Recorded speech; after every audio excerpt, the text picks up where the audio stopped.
About 66 million years ago, at the end of the Cretaceous period, the planet lost its dinosaurs. Everyone knows that this happened because of a global catastrophe. But what happened immediately after the mass extinction?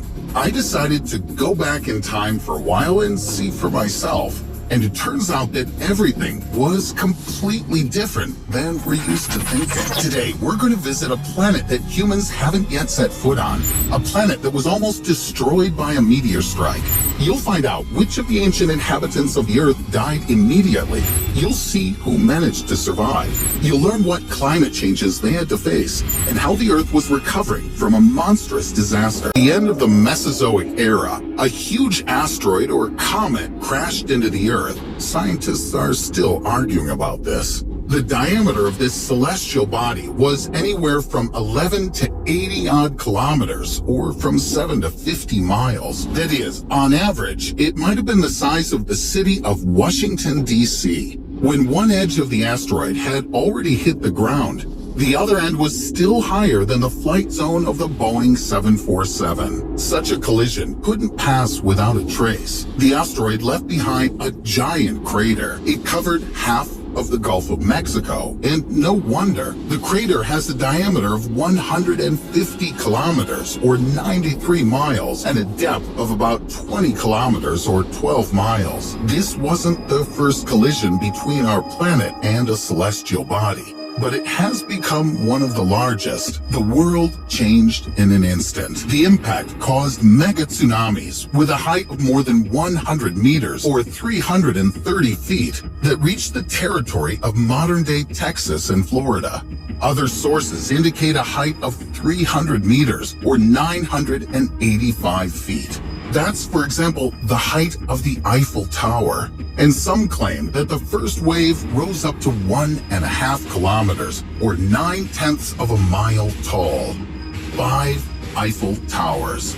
The asteroid displaced so much water from the ocean that huge waves crashed on the coastline for 10 hours. And this isn't even the worst case scenario. If the impact had been deeper, the tsunamis would have been even taller. The explosion that occurred when the celestial body fell was about 100 million times more powerful than the famous thermonuclear Tsar Bomba. Forests within thousands of kilometers or hundreds of miles were destroyed in just a second. Some scientists believe the explosion was equivalent to 100 trillion tons of TNT. It was enough to destroy the coastline, cause 12-point earthquakes and landslides all the way to Argentina. And these, in turn, caused new tsunamis, a real chain of horror. Impossible to survive if you found yourself in its path. But this was only the beginning of the disaster. The energy with which the asteroid crashed into the Earth was enough to set fire to the landscape within a radius of 1,500 kilometers, or 930 miles. Even huge dinosaurs like Diplodocus died. Those that weren't hit by the explosion or fire were dragged away by the retreating wave. Tiny particles of rock and other fragments were thrown high into the atmosphere. Later, geologists have found these fragments all over the world because after being blown into the air, about 40 minutes later, the particles began to fall rapidly. They were like drops of hot glass. Their kinetic energy was equivalent to 20 million megatons of TNT, and all of it was converted into heat. Each falling particle turned into an incandescent lamp. Together, they quickly warmed up the atmosphere, and the Earth became a real hell. The vast majority of dinosaurs and many other terrestrial organisms were in the affected area. After avoiding a tsunami or earthquake, they likely died after a few hours from intense heat. The planet, previously covered with forests, almost instantly caught fire. About 75% of living things were destroyed, including any mammal weighing more than 25 kilograms or 55 pounds. Acid rain oxidized the oceans. Half of the plant species also died immediately or within a few hours. Soot from the fires combined with dust from the impact blocked the sun's rays. The Earth was deprived of sunlight for about a year. This greatly affected the climate. In the end, some of the plants that managed to survive the impact also died. After these, large herbivores miraculously survived. Then carnivores. Water ecosystems were also destroyed, but not completely. For example, turtles and the ancestors of crocodiles managed to survive. Some researchers call the environment of that time lunar, desolate, and barren as it was. It was almost impossible to survive in such conditions, yet life on our planet didn't stop. As I said, all of the big animals died. Those who remained began to repopulate the land.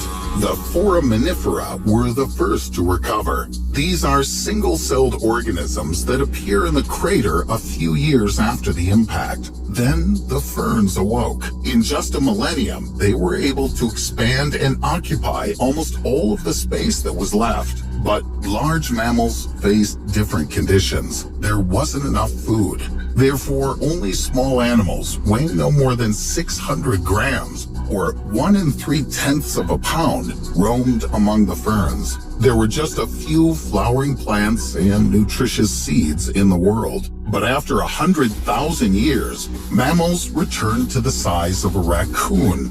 The ferns were replaced by palm forests. There was more food. The world was gradually returning to normal. 200,000 years later, the so-called palm period was replaced by the period of pecan pie. Of course, no pies were prepared then, but there were nut-like plants. This means that there was much more nutritious food. Mammals took advantage of this. The diversity of species increased by about 3 times. The largest individuals reached 25 kilograms or 55 pounds. This is the weight of a fairly large beaver or gazelle. It seems that mammals evolved along with plants. Finally, about 700,000 years later, there were beans.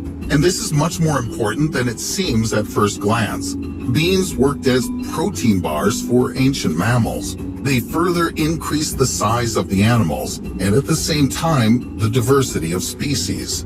At this stage, the future rulers of the planet weighed more than 50 kilograms or 110 pounds. This is about the weight of a large modern cheetah. The ancient mammals were 100 times heavier than their ancestors who lived among the ferns, and less than 1 million years had passed. Yes, for a human or any other creature, that's a very long time, but for evolution, it's nothing.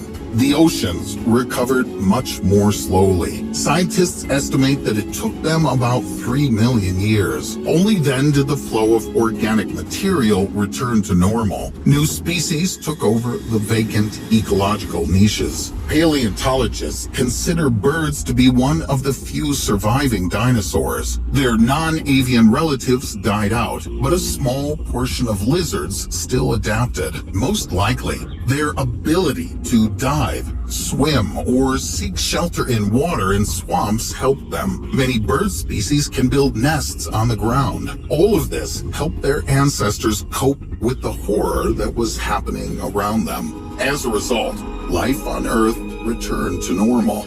Over time, evolution led to the appearance of humans. This wouldn't have happened without the asteroid hitting the Earth. We can say it was a trigger for human evolution. But what would happen if such a disaster struck again? Well, you already have a rough idea. Surely most of humanity wouldn't survive a new attack from space, but our planet would certainly recover. Life goes on. Despite the fact that we're talking about events that occurred tens of millions of years ago, today scientists know quite a lot about them. This was made possible by fossils, as well as various samples of earth and stones. For example, from the bones of ancient mammals and lizards, scientists have learned when the age of dinosaurs ended. It took a long time to figure this out. If you liked the video, give it a thumbs up. Don't forget to subscribe to the channel if you haven't already, and click on the bell to receive timely notifications of new, interesting videos.